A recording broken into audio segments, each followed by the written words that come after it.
Schönen guten Abend. Good evening. As first, I have a language question. Are there people who do not understand German? Okay, es sind Leute hier, die kein Englisch verstehen.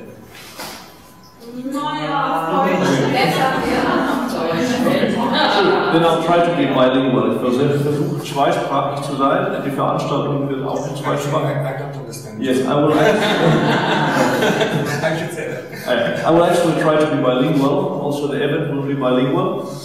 First of all, I'm very happy to welcome you here at the third evening of the framework program of the In Search of Europe exhibition.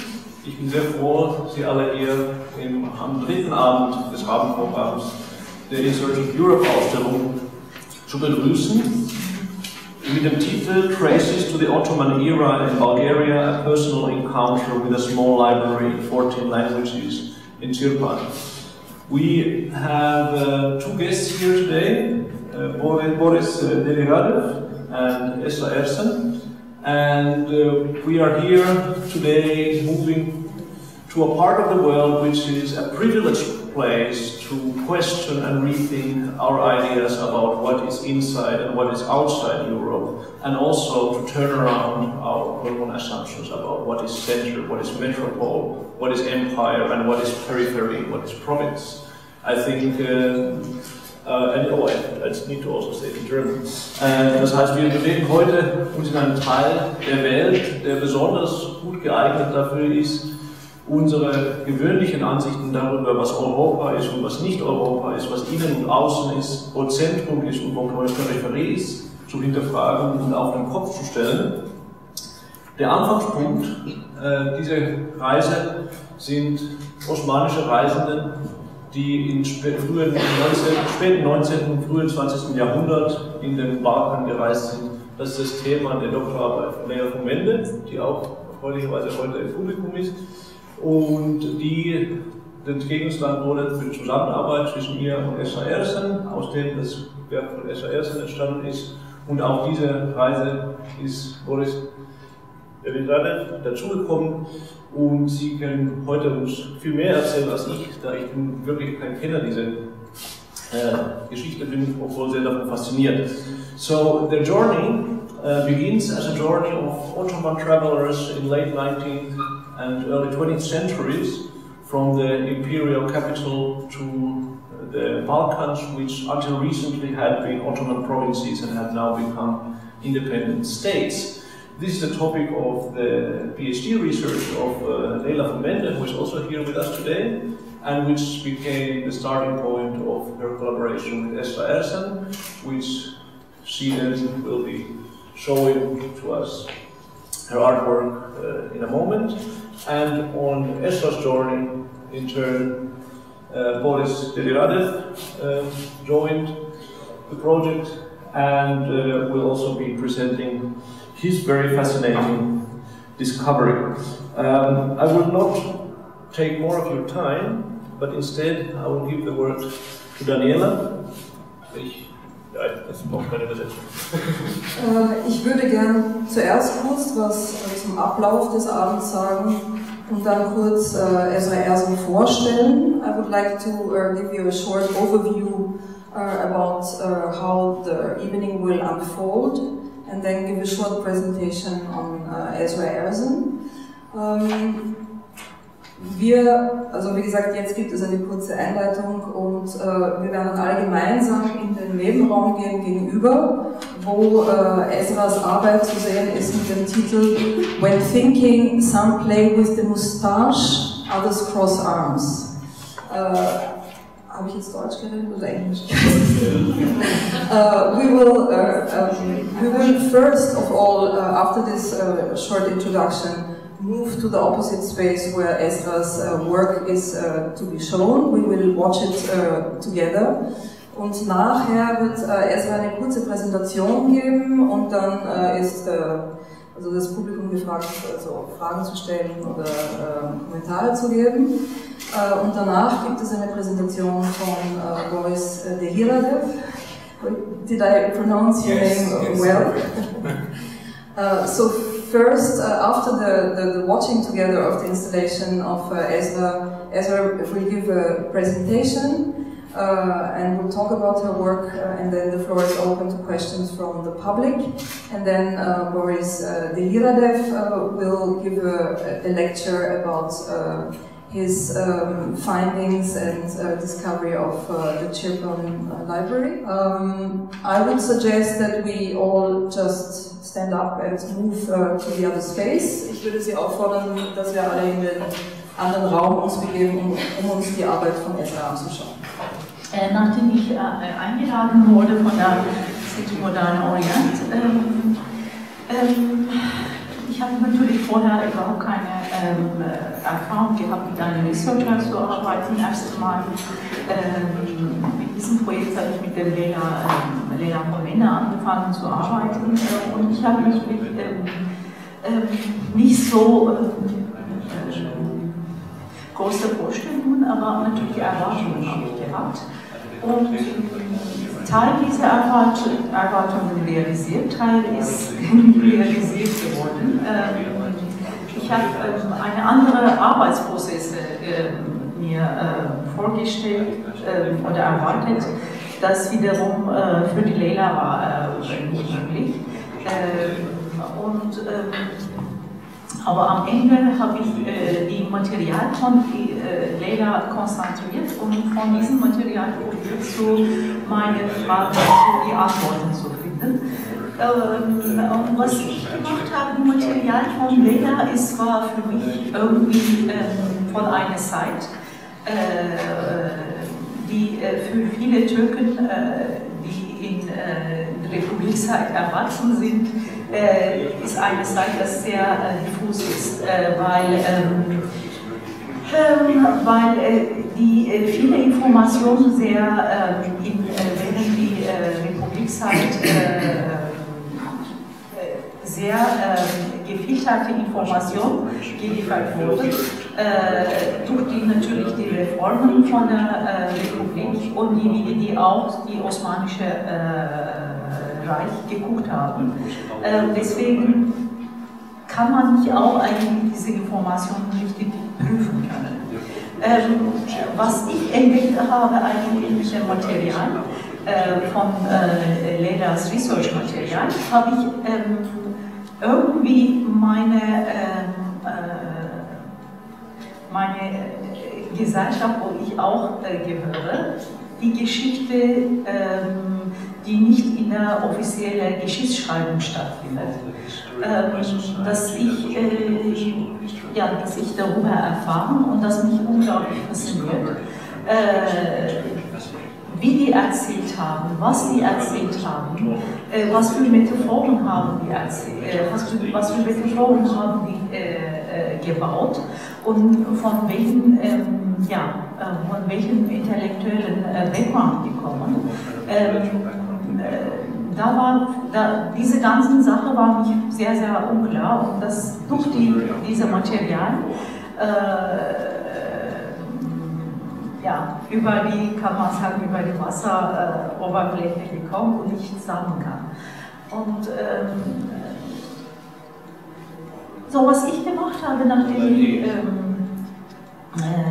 nachdem tief ich in der Arbeitsmaterial von der Lehrer recherchiert habe, dann habe ich angefangen, durch meine Interesse zu diesem Material andere Research-Punkte habe ich auch gefunden, die wiederum mit Bulgarien zu tun, auch die heutzutage Türkei, weil die Material probiert auch herauszufinden, dieses Material, was hat bedeutet für die, was kann bedeuten eigentlich das Material für heutzutage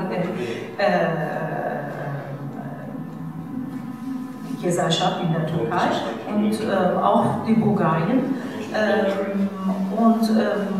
Wie kann ich mit diesem Material umgehen? Und das habe ich probiert in meiner Arbeit herauszufinden. Und deswegen habe ich eine Entscheidung getroffen,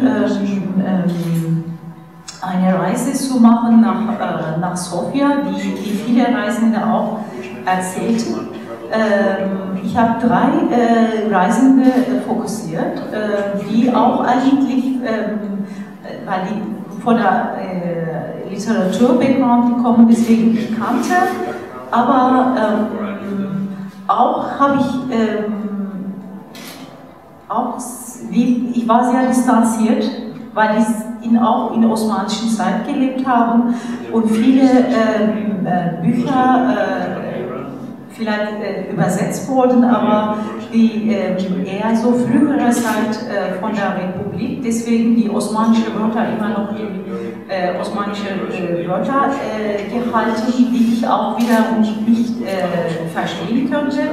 Und auch könnte ich auch natürlich nicht originale Texte lesen, weil ich auch nicht arabische Buchstaben lesen kann. Und das heißt, dass die ganze Material war sehr fremd zu mir und probiert so dieses Material so auseinandersetzen mit diesem Material. Und in der Sofia habe ich natürlich mit einer Agenda nach Sofia gefahren.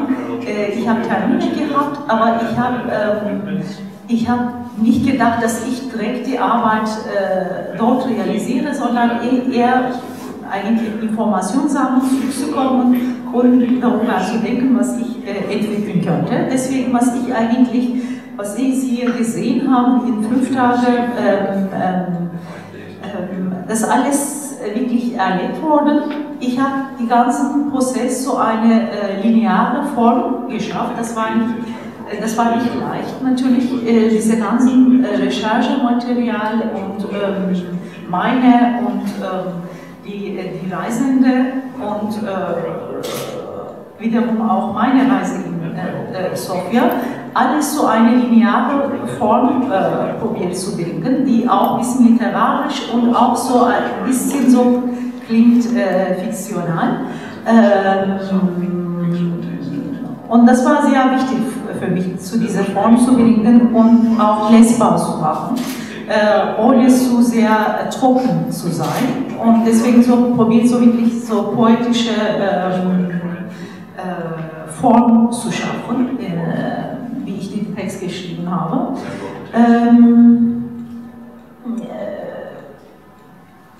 Ja, nach der Reise, wenn ich zurückgekommen habe, habe ich auch ein paar andere Vorstellungen gehabt, was ich für die Ausstellung machen könnte. Und in einem Moment gekommen, dann habe ich gedacht, dass ich muss wirklich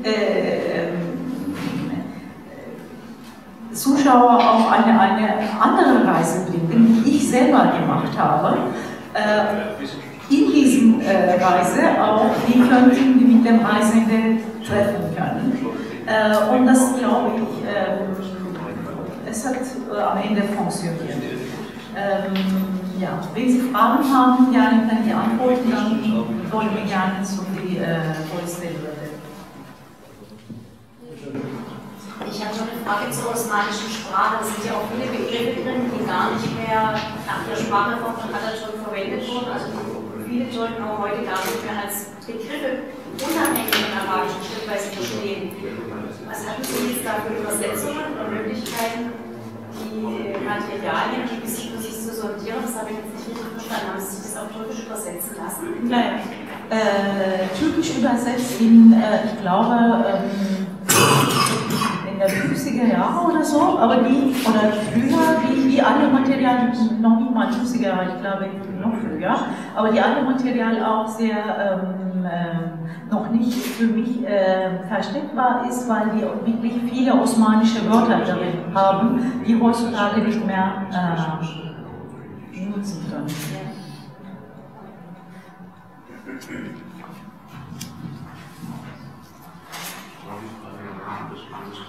Entschuldigung. Ich glaube, die Frage war auch, wie du das Problem gelöst hast, da für die deutsche Übersetzung. Ja, ich habe die Texte übersetzen lassen und dann habe ich auch auseinandergesetzt. Natürlich war es für mich total schwer zu verstehen, viele Material. Und deswegen auch die ganzen Archive, die ich in der Film auch erzähle, ja, das sind so nur Papiermasse. Viele Leute auch können nicht wirklich auseinandersetzen mit diesem Material. Und das heißt, es wäre eigentlich eine verlorene Memory. Alle sind.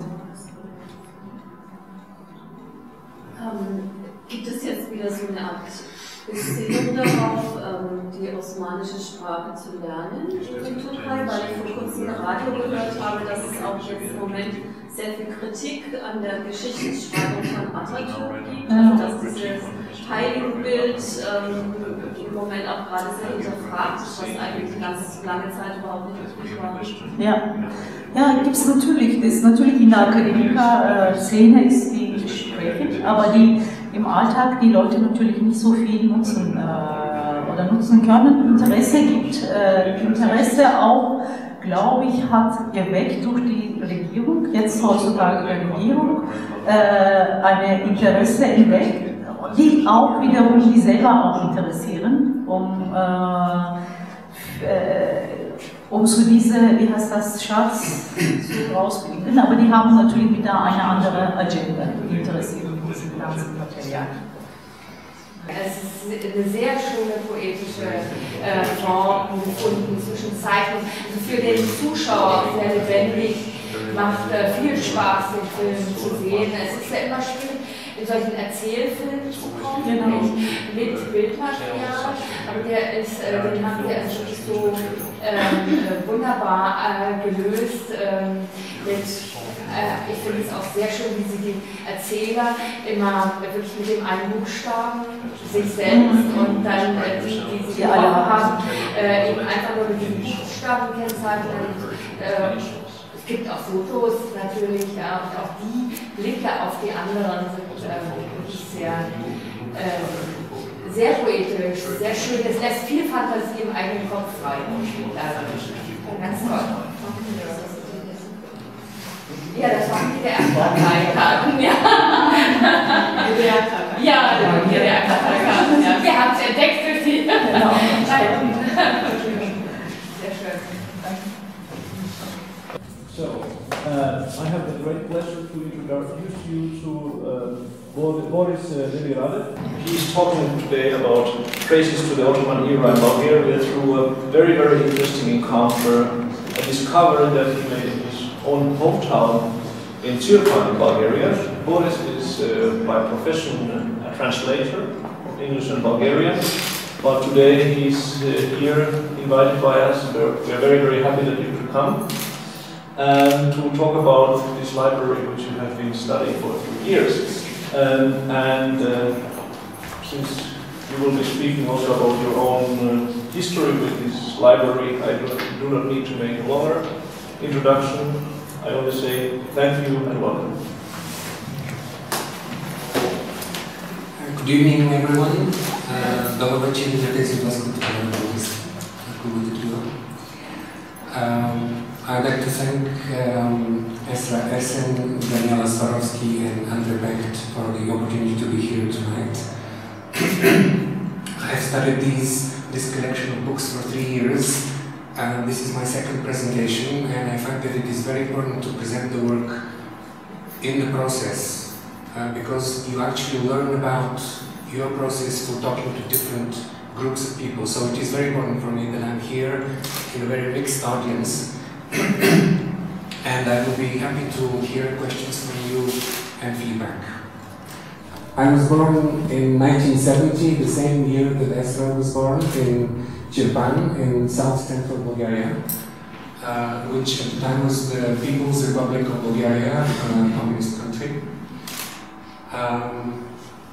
I spent my first 7 years there.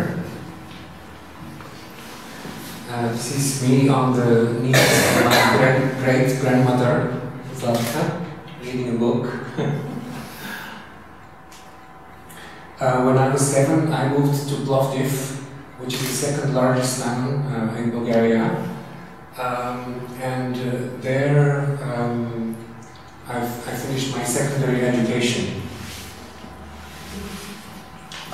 One of my first memories from Plovdiv is connected to the minaret of the Jumaya Mosque in central Plovdiv, because my parents had an attic which was they were renting an attic in this area, and so from the window we could see the minaret. And I didn't know what the mosque was because Tschirpan had been ravaged by a great earthquake in the 1920s, and so a lot of the old buildings were demolished. There was, I think, one remaining mosque which came down, and there were no more Turks, I think, by that time, and so a new mosque was never erected. I didn't know what the mosque was, but I just remember the image and the tower. After Plovdiv, I went to Sofia, the capital of Bulgaria, where I studied at Sofia University 1 year of Arabic, which I have completely forgotten, 2 years of English, and then I went to the United States, where I studied theater for 3 semesters and worked as a gardener for 1 year. And finally, I came back to Bulgaria and finished a degree in business administration in the American University in Bulgaria. So this was a 15 years of education. In 2009, I returned to Tschirpan after 32 years of absence. Of course, we had gone there to visit friends, but I had not lived there for 32 years.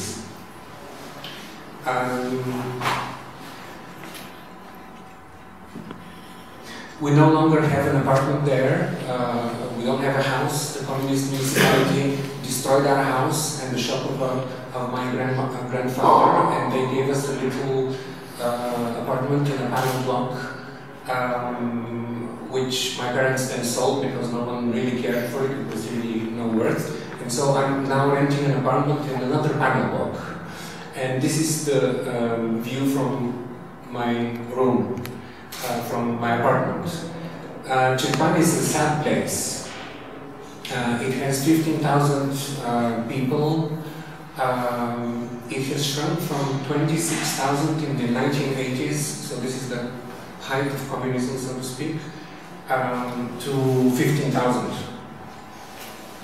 The middle generation is missing from the town. There are not only, but predominantly pensioners and children, and the middle generation is working in the other cities or abroad and sending money to keep the families alive. Unemployment of 20 or so %, and of these 15,000 people, about 11,000 are Bulgarian and 4,000 are Roma.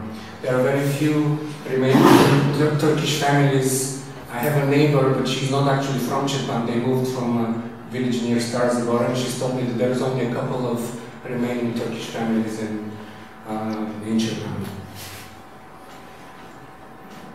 In 2010, when going to this is the community center in Tschirpan, which has a library.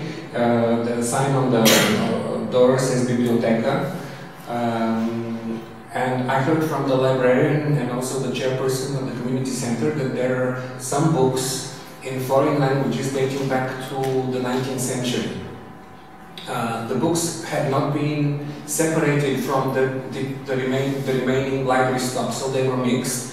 There was no catalog, and no one, of course, I mean, the languages that people understand at the moment in the library are Bulgarian and Russian, because everyone studied Russian in communist times.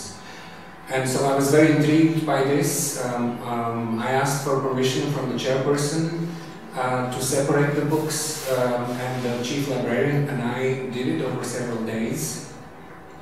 And it turned out that there is a total of, you can see this is a picture of, this is the remaining library stocks, and here you see the empty spaces from the books dating back to the 19th century, which we have removed. So it's a total of 182 tomes in 14 languages, which was a big surprise for me. I didn't expect so many languages. The earliest book is published in 1801, and the latest one is published in 1878, which is, in fact, it's the de facto end of Ottoman presence in Bulgaria. It's when the Principality of Bulgaria was established after the Russo-Turkish War of 1877-78. The origin of this collection is unclear. I have two working theories. One is that they belonged, or at least some of them belonged, to a library set up by the Bulgarian community in Ottoman times in Tschirpan. These libraries were known as Chitališta. Chitališta means, it comes from the word chita, to read. So libraries, we now use the French word biblioteca. And this original Chitališta existed between 1867 and 1873. And the reason why it closed is because the people who founded it were sent.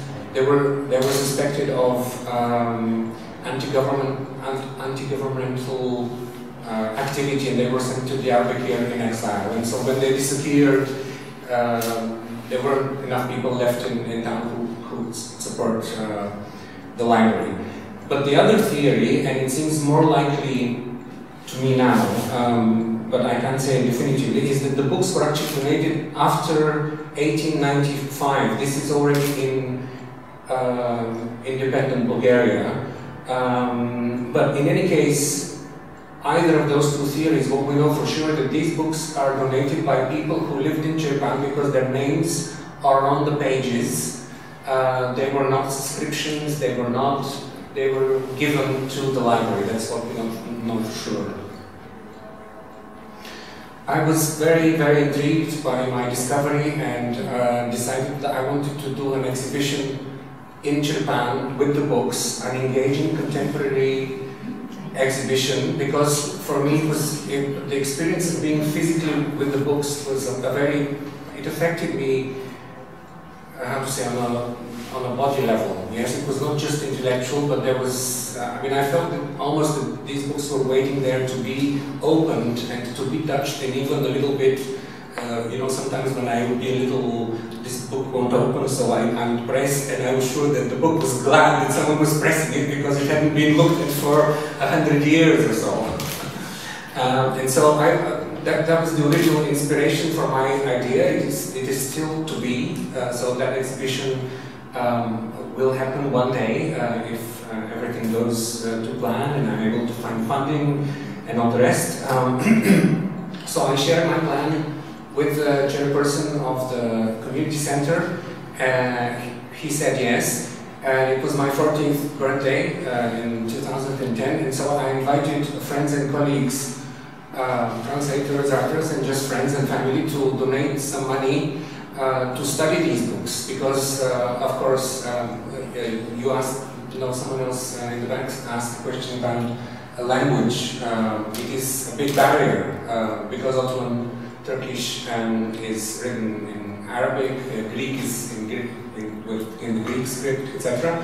And so I needed help from other translators. And so I collected this small pool of funding. And I started work in 2010. I did 4,500 pictures of all the books, and then I began sending them to translators, to experts at the National Library. They have a free service actually for smaller libraries to identify. So some of the books were done through that service, others through my personal private fund with freelance translators. And the books the cover pages were translated between 2011 and 2013, and in June 2013 I printed a draft catalog, 60 pages, I have it somewhere here, where we have translations of all the books in Bulgarian plus the original language.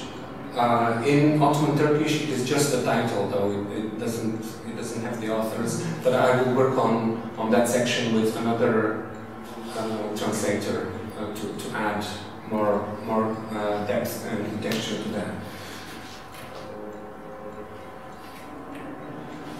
This is just to show you the different languages. This is the books in Bulgarian, books in Greek, which is about the same number of books, 40 or so. The books in Ottoman Turkish about 24, 25. Russian 27. Czechoslovak, 16. French, 12. French was the most popular language in the Ottoman Empire, Western European language in the Ottoman Empire. And another 13 books in different languages. There are 4 books in Serbian, 3 in Czech, 1 in Arabic, 1 in German, 1 in Polish, several other languages, and we have 1 unidentified book which is in Arabic script, but it is neither Persian nor Arabic nor Ottoman Turkish, so we don't know what it is. Maybe it is, they told me Aramaic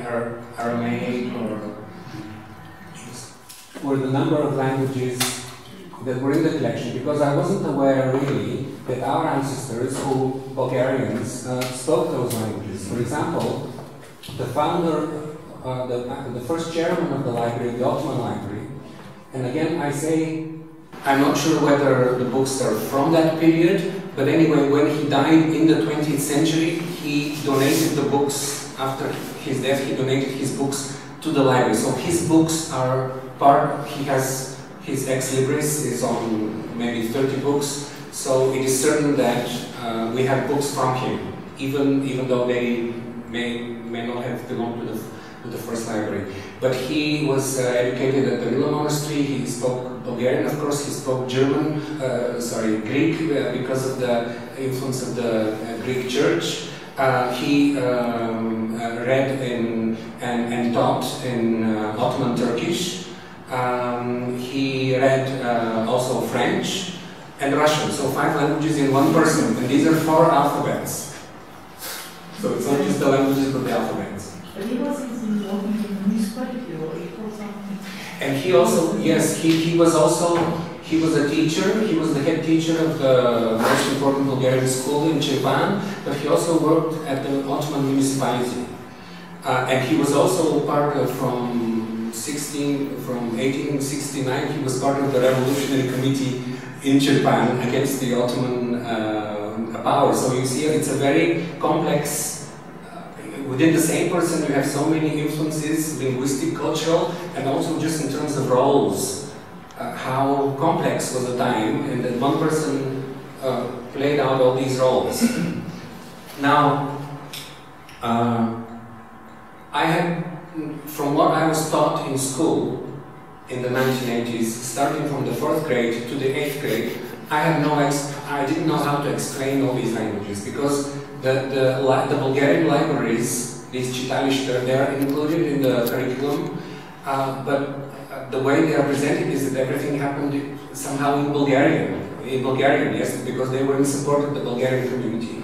And no one really told us that, that these people spoke all these languages, or no one took us to a library to show us, these are these books, these are, so just to see. In fact, in the 1980s, I wouldn't have been allowed to go to the depot of the library in Tschirpan, because these books were tucked up in the attic, and in communist times it was okay to show Bulgarian books, but not to show other books. And here, just to explain a little more about the Bulgarian national awakening in the 19th century within the Ottoman Empire, but also in the way that it is taught. I will just very briefly go through this slide. Bulgaria had 2 medieval empires which predated the Ottoman Empire, and they were quite developed. The Cyrillic script was invented in the Bulgarian court in the 9th century after the first Slav nation. Bulgarians were the first Slav nation to baptize, to accept Christianity. And the Cyrillic script was invented in the Bulgarian court 1 or 2 decades later. And there was an independent Bulgarian patriarchy, a Christian patriarch, and all of this disappeared with the Ottoman conquest. The Bulgarians were grouped together with the Greeks, and there was a Greek patriarch who was appointed for all Orthodox Christians in the Ottoman Empire. And so that knowledge was lost, and for many centuries it just remained, that knowledge was historical knowledge. It was only in the monasteries, so it was really the people who had, the most learned people, but it was not common knowledge. And so in 1762, a Bulgarian monk who was in a monastery on Mount Athos, which is in Greece today, he wrote a short book which is called The History of Slav Bulgarians, in which he told this story of the two Bulgarian empires, and he also it was a big criticism of the Greek Church, how Christianity and Christian services were given to Bulgarians in Greek, which they did not understand. And so this is the first spark of national awakening. Then there was, in the 19th century, there was a movement for Bulgarian language education, a movement for an independent Bulgarian church, which in 1870 culminated in the Bulgarian Exarchate, a semi-independent Bulgarian church. This happened officially in the Ottoman system with a firman from the Sultan in 1870. And finally, about 15 to 20 years of revolutionary movement, which was in the very last 2 decades before the Russo-Turkish war. Now, all of this, of course, was taught in school, but the previous century, so you see, this is about, 120 years between Paisi's book and the Russo-Ottoman War. So all of this was taught in detail, but the previous period of nearly 4 centuries was taught in very small chapters, and it was very, very short. And but even that period, it was always, we never really studied the Ottoman Empire, and so we studied about Bulgaria's opposition to the Ottoman Empire. But in fact, I didn't understand as a child what, okay, it was a bad thing, yes, that we were under someone else's domination, but you don't understand the details, and especially in communist Bulgaria, you don't understand what a private school is, you don't understand what a private library is, like this one, or a citizen's library. You don't understand religion, because it is an atheist country in which religion is banned. And so it was this mixture of concepts and ideas. And always the focus was on the Bulgarian opposition to the Ottoman. And that is the next slide I've written on a separate slide, is that from a contemporary point of view, when we look at our ancestors, Bulgarians who lived in this area, in this era, we see very clearly that they were both Bulgarians, obviously, looking for ways to improve their situation, but they were also Ottoman subjects. They were Ottomans, yes, so they were both Bulgarians and Ottomans. But the problem is that in school, in the textbooks, you're not taught this. And so what happens is that you no longer understand their opposition because you don't understand what they were opposed to. Yes?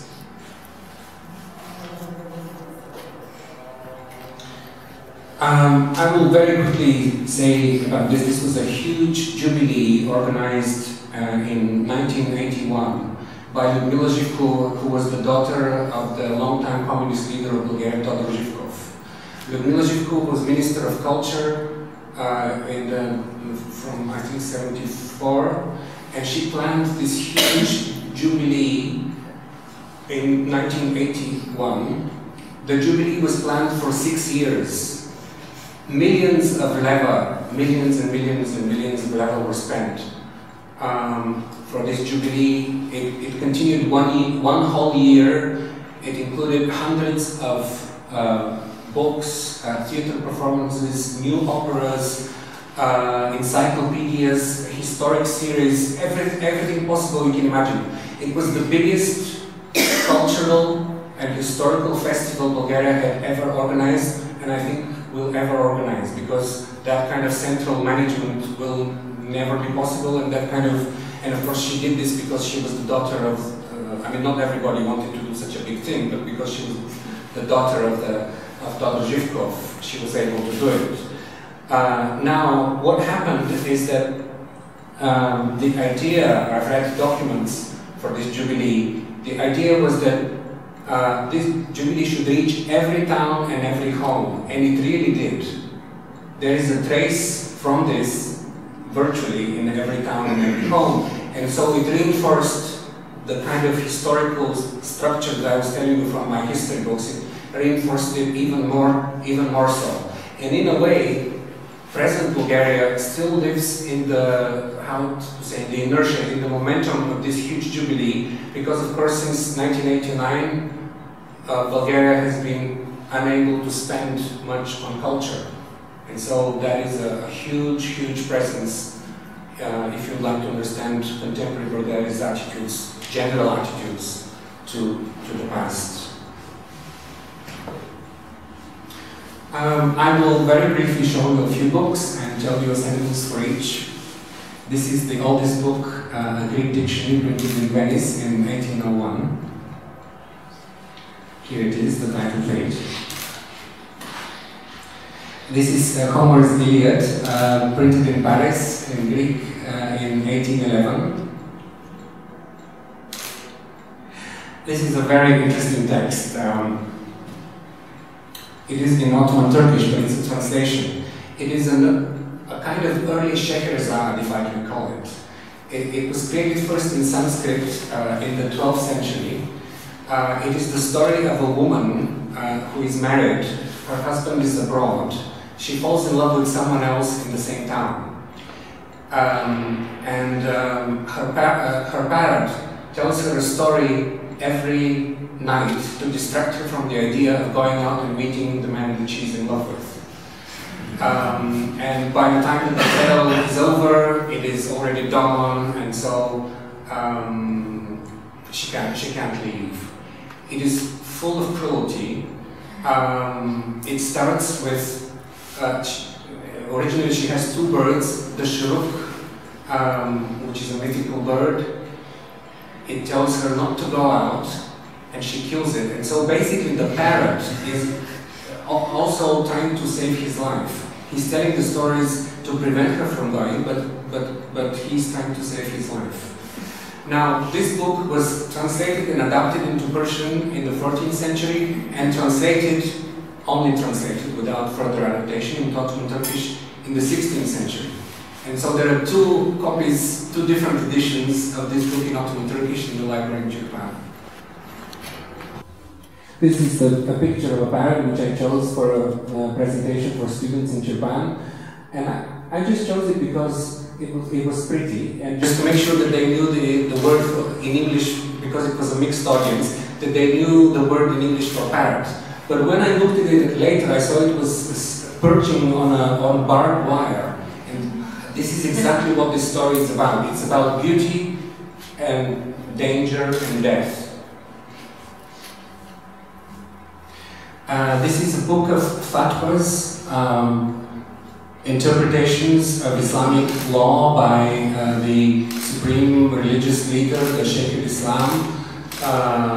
It's Ali Effendi, I think he's from the 17th century. Yes, I'm correct. And the book was reprinted in the 19th century. Can you guess what this is? It's a song, it's a book with notes for songs. Very good, yes. This is the notation system of the Byzantine Empire, which the Orthodox Church uses to this day. So you see the upper rows is the notation, and then underneath is the text to the chants. And there are 4 collections of these. This one is in Greek from 1839, and the other one is in Bulgarian in 1849.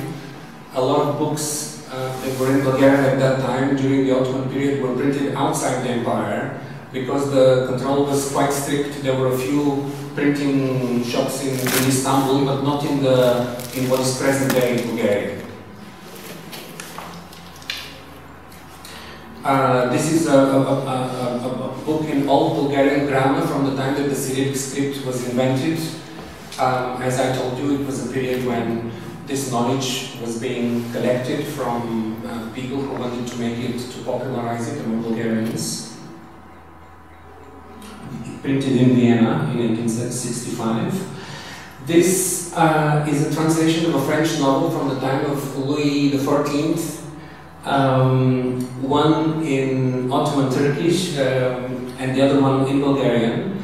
And another example how restricted my previous knowledge was, I knew that an earlier translation of this novel, which is called The Adventures of Telemachus, was the first fictional translation in modern Bulgarian language. It was done in 1845, so an earlier edition. But I mean, it didn't even occur to me that maybe the same book existed in Ottoman Turkish, and here they are side by side. So the book was obviously popular. It was an old book, popular in the Ottoman Empire.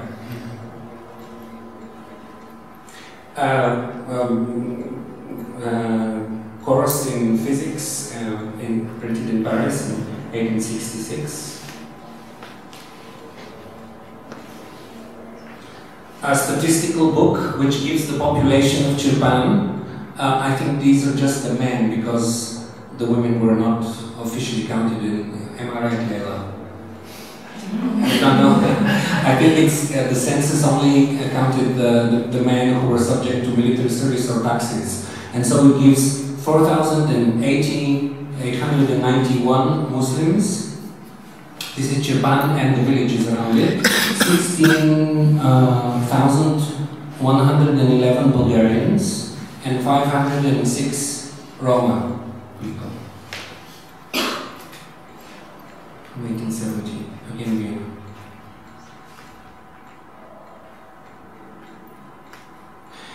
This is a collection of laws, fiscal laws, the secular laws of the Ottoman Empire. You see the monogram of Sultan Abdulaziz, who reigned from 1861 to 1876.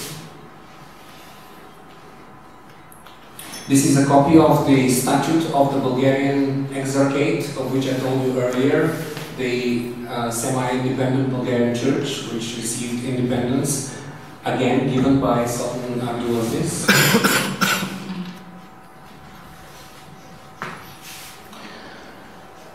And we come to a very traumatic year for the Bulgarian population, 1876, when there was a big rebellion. It was the culmination of the revolutionary movement, which I told you in the last 2 decades. It is called the April Uprising. I understand in Turkey it's known as the Bulgarian Revolts in 1876. It was quenched with cruelty, and by foreign reports about 15,000 people were killed, among them civilians, and there were massacres. And this caused an international uproar. There were people like Victor Hugo, William Gladstone, and I will tell you, this is actually his book. William Gladstone had just left office as Prime Minister of Great Britain, which was the most influential country in the world. He was leader of the opposition, and he wrote this book, which is called The Bulgarian Horrors and the Eastern Question. He wrote it in defense of the Bulgarian people after that uprising. And that is a Russian translation, and it is amazing that it is published in 1876 in St. Petersburg, just months. So the uprising happened, he wrote the book, and then just several months later it was published in Russia.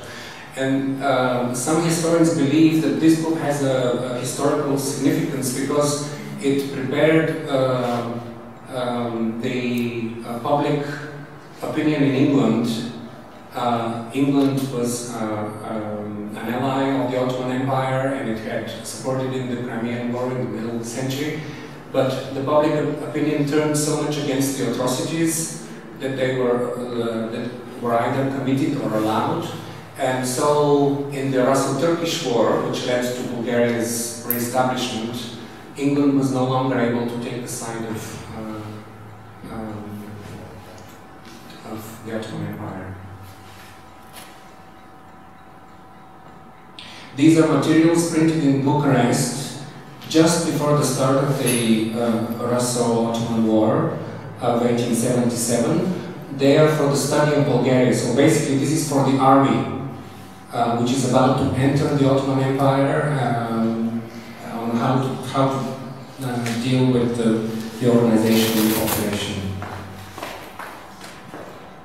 Yes, I'm finishing. Yes, thank you.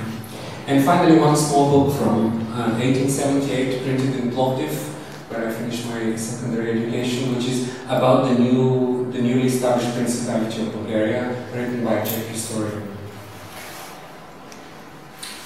And so, to sum it up, and then we will open to discussion. I hope I haven't. Is it really 30 minutes or many more?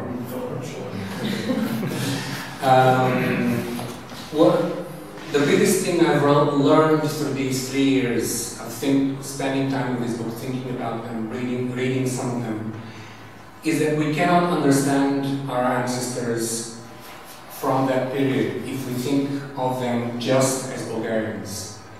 We must think of them as Bulgarians and as Ottomans at the same time. And I think that is I haven't really traveled very much to the Balkans, in the Balkans, which is another interesting thing, yes, to think about in question. But my feeling, and from the conversations that I've had with people and with Esra, is that actually everybody in the Balkans does the same thing. Everybody has taken their own ethnic history, even the Ottoman Empire, and so when we talk about Ottoman heritage in Turkey, it is just the Turkish heritage, yes? When the Greeks have taken their books, it is their history. Bulgarians have taken their books and cultural heritage is their history. And so what happens is that we have these histories which are in a way incompatible, yes? There is no room for them to fit. Okay, there may be some disagreements, but we don't have a room which is common, yes? And so that is the biggest thing that I have learned. And I feel greatly enriched by this experience. And I will finally end with a connection to the big theme of the exhibition, In Search of Europe. Our meeting today happens through Germany, yes? In a way, Esra came to Bulgaria, but it happened because of Germany, because Esra is working on a Germany-funded, Germany-inspired project. Now, we are on the edge of the European Union. Turkey, for the moment, is on the other side. And so we are considering the possible, which is the subtitle of the exhibition, what is possible between Europe, between the European Union and the people who are neighbors. And my answer to this, from my perspective, is that this possibility will not occur, nothing will happen if we don't directly engage with each other on both sides. In our case, this is Bulgaria and Turkey. And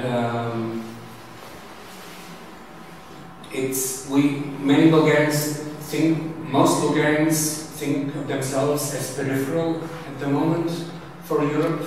So we are in a although technically we're in the European Union, we don't really have confidence yet as a nation that we're part of the European Union. At the same time, there is a big country, booming country like Turkey, which is outside. But the important point is that we have to engage directly between. So in a way, there are two kinds of peripheries. And that's my last sentence, is that there is a periphery of the European Union, which we are a part, and then there are our neighbors. And if we don't engage across the border, then the possible won't happen.